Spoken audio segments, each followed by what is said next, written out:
السلام علیکم ملګرو، اریب تابان یم نن په خپل یونیورسيټي کې او بیا خاص کر په ډرینګ حال کې نو څومره چې په دنیا کې څه شونه دي د هغې نقشه چې څوک وباسي هغه د ډرینګ نه په غیر نه کېږي.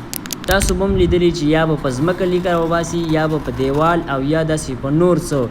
نو نن بل سره د ډرینګ په اړه کې معلومات شیر کوم چې ډرینګ څه ته وایي او ډرینګ د څه دپاره استعمالیږي او په ډرینګ کې څه څه شونه یوز کېږي.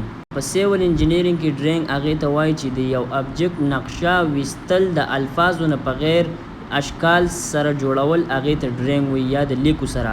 او په ډرینګ کې چې کوم اوزار یوز کېږي هغه ټي سکیل دی، سیټ سکویر شو، پیمانه وغیره، ریکټینګل پکې استعمالیږي، ربړ، پنسل کاټ.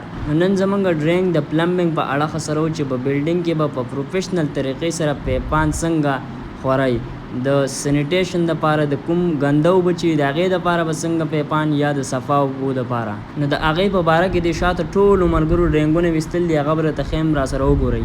ملګرو دا صحیح او دا زما ډرینګ دی، ستاسو خوښ شوی. نو زه مخکې د دې هر یو ملګرو بلاله څه ویل غواړې ملګرو؟ سلام ووایه. دا د ډرینګ دی ملګرو، چک کوي ملګرو. دا بل ملګری دی د سوات کابل سره تعلق لري. دی ملګرو هر یو فن کې سړی ماهرت لري. نو دی چې دی کموډونه جوړوي، کموډونه ډېر زیات مضبوط او ډېر ښکلي جوړ کړي. هر یو کس ته د په خپله خوښه کموډ جوړ کړی. دا کموډ ته ښیمه کاشي دومره مزیدار یې جوړ کړی.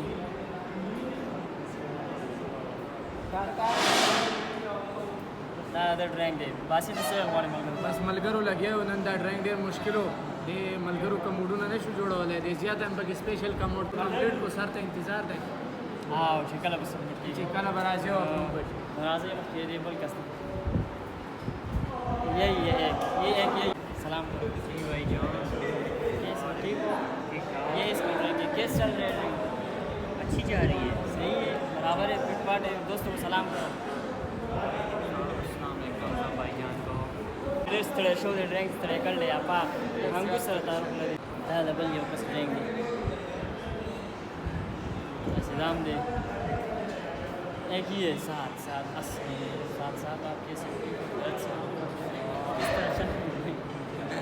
کاش یہ فرحان بھائی السلام علیکم. کس طرح بنایا جی؟ صحیح آسان مشکل تھا. ٹرین کے بارے میں مشکل ہے. یہ ہمارا پرانا سیار ہے دوستو. یہ بھی ڈرینگ بنا رہے. 2 دن ہوئے نہیں سیار، یہ جو ہے ابھی پرانا سیار. ہاں ٹھیک ہے دا پختون ملګری دی شامل خان یہ ایک دوسرے بھائی ہے قمر بھائی. آپ کیسے ٹھیک ہو؟ ڈرینگ کس طرح بنانے؟ ٹھیک ٹھاک ہے، بہت اچھی بن گئی ہے، بہت ٹائم لگے. اچھی بن گئی، صحیح طرح بن گئی. ٹھیک ہے. آپ کیا کہتے ہیں اس ڈرینگ کے بارے میں؟ مشکل ہے پر آپ تھوڑے سے پروفیشنل ہو جائیں تو پھر بہت اچھی. ہاں یہی بات ہے. جب آپ جو کام آپ کرے گا ذہن اور سکون سے کرے گا، خوشحالی سے کرے گا، تو آپ کو تھکاوٹ محسوس نہیں ہوگا. یہی بات ہے. آپ آرکیٹیکچر میں جا سکتے ہیں. ہاں جی. اور بالکل په اخره کې رالمه سلمان مې کوت سلمان را نروک شوی او نو دغه د سلمان ملګری. ډرینګ دې څنګه وي؟ ډرینګ مشکل و که نه؟ ماشاءالله ډرینګ زه ډېر ستړی شوی وم. ملګري ته مې وویل چې یار لږ زما هیلپ وکړي، دا دې تاسو کتی شئ. دا د ډرینګ دی، دا سلمان دی. تقریبا تیار دی. نو ملګرو په اخره کې دا شعر تاسو ټولو ته ډالۍ وي چې ما کتابونه د نفرت چرته لوستلي نه دي، ما همیشه د محبت مطالعه کړې ده. نو دغه شان خپل چې څه کاري سلمانه ملګرو ته دا ویل غواړم چې دا به ښه په خوشحالۍ په مینه محبت سره او ساه ورته نه ډوبوو.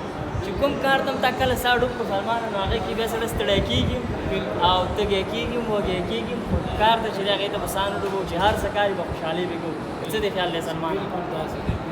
دغه د ژوند سره هلې ځلې دي او منډې ترلې دي. نو ښاد او آباد او بریالي اوسئ.